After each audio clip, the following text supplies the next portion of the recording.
Imagine getting paid just for sharing your thoughts on products and services you use every day. With Survey Junkie, it's that simple.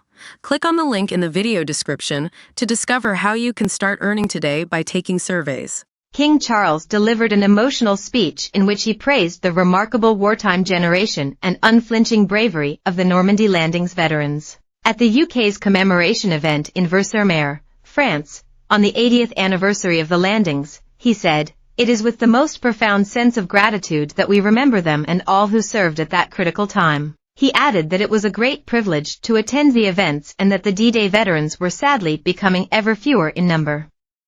The King's powerful words left a number of veterans in tears. The King's wife, Camilla, also appeared emotional as the experiences of veterans on D-Day were read out to those in attendance. Earlier, Prime Minister Rishi Sunak told D-Day veterans we owe you everything as he addressed the audience at the UK's national commemoration. US President Joe Biden and US First Lady Jill Biden are also in attendance, and will be joined by other world leaders including French President Emmanuel Macron and Ukrainian President Volodymyr Zelensky. Russian President Vladimir Putin has not been invited because of his country's invasion of Ukraine.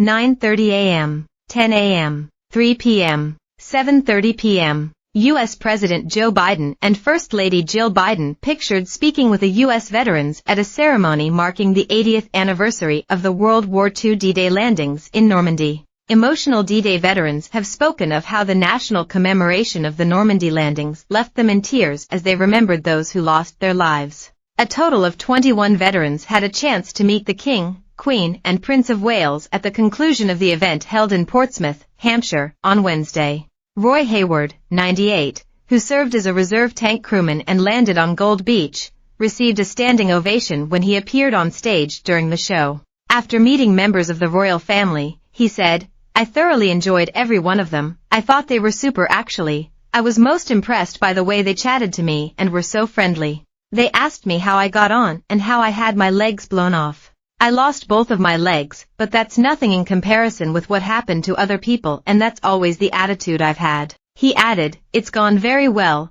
beautifully organized as it normally is when the military are involved and the Navy and all the services, everything goes like clockwork. It made me feel reminiscent and it has made me think of all the people who didn't come back." Rishi Sunak will not be attending the international commemoration of D-Day at Omaha Beach with other world leaders today, so he can return to campaign in the general election. King Charles will be at the D-Day 80 event with world leaders, including President Macron of France and President of Biden and some of the last remaining veterans from the liberation of France. The event will also be attended by Labour leader Sir Keir Starmer, Foreign Secretary Lord Cameron and Defence Secretary Grant Shapps. Mr. Sunak was at the Heroes Welcome event this morning in Normandy where he gave a short speech, but then departed back to the UK. A source said that he is campaigning this afternoon.